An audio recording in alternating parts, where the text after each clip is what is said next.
I'll tell you what, man. I went to a political rally today, and it may have been the first political rally I've ever been to in my life. Although I'm someone who follows politics, someone who enjoys politics, uh, I don't really get too political in my day to day actions. More so, my private conversations, some things I put out on a podcast, and a lot of what I consume, read, listen to, and stuff like that. Right? Because I like to stay on top of a few things, but also just be aware of what's going on in the world. And I'll tell you, going to this event was especially sobering for me. It was eye opening, and I just had a lot of different thoughts. Right? I go, wow, people are easily entertained. Wow, politicians can pretty much say whatever they want to their base, and it doesn't matter. And there's all this emotion and propaganda coming out of there. I go, man, well, this feels like church.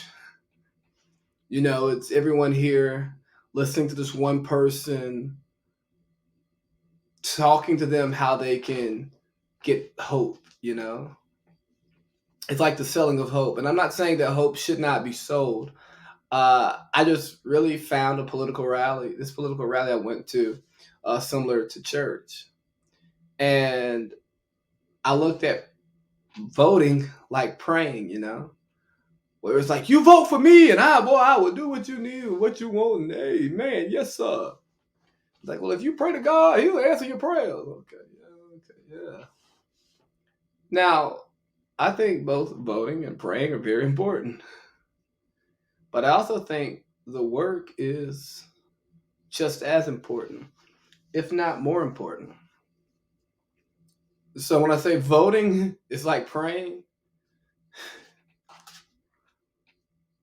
it doesn't matter if you don't do the work. Because if you just go and you just cast your ballot and expect somebody to get you what you want and get you what you need, it's never going to happen. If you're just going to drop on your knees and send up a prayer to expect God or whoever you choose to pray to, I pray to God, to give you what you want and what you need, and you do nothing else, then you're absolutely crazy. And I'd be willing to say that you're entitled. But what I'll tell you is what really got me is, let me speak to black people for a second. We have got to stop expecting the government and politicians to fix our problems, right? We think that we're supposed to go to the ballot, to the polls, cast our ballot, problem solved. Oh, we've had a black president. Oh, problem solved. Then you watch how things worked out when he was trying to get things passed, and it didn't always go according to plan. And even the stuff that got passed may not have met your needs, right? But it's like, oh no, government, you got to fix this. Oh, government, you got to fix that. Oh man, we'll wait 2 more years. Oh man, we'll wait 4 more years.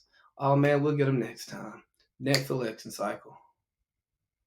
Oh, our guy's in, our girl is in. We gonna get what we.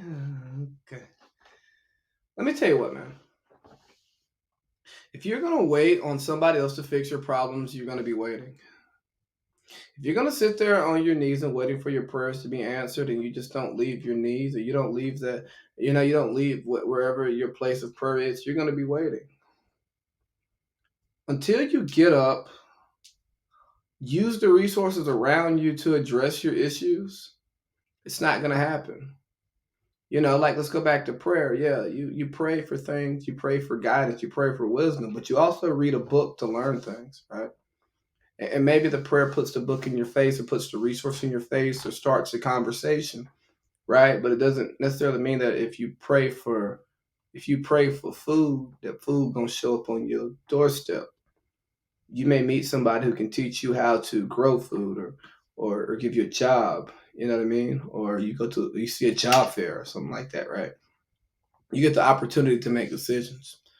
And the same thing with issues in your life when it comes to politics, right?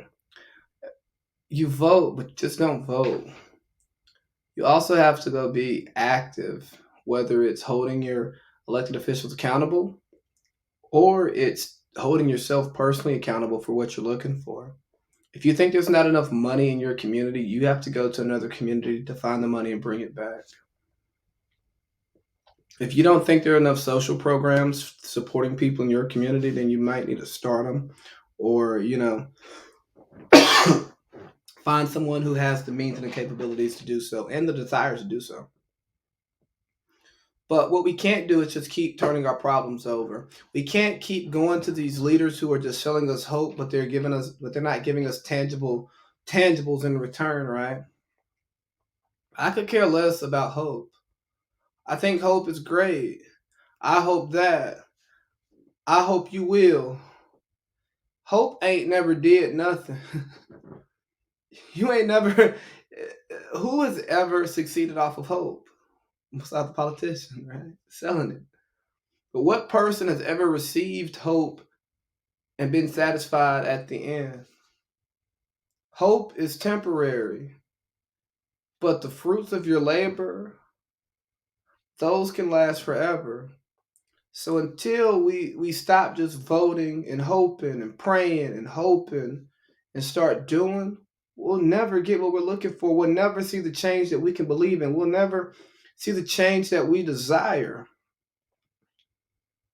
If all you want to do is get rich and buy chains and buy jewelry and blow money and do whatever and buy cars and clothes and stuff like that, you'll never see your community change. If you want to see change in your community, if you want to see the black dollar become a mainstay in the black community, you have to take that dollar and invest it in the community. We have to stop looking for these hit or miss careers and start learning trades so we can build up our own communities.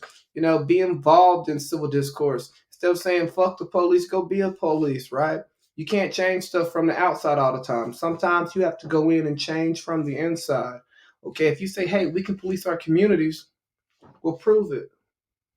Go do it. If you don't like the way they're teaching your children in school, okay, learn the skills necessary to become a teacher.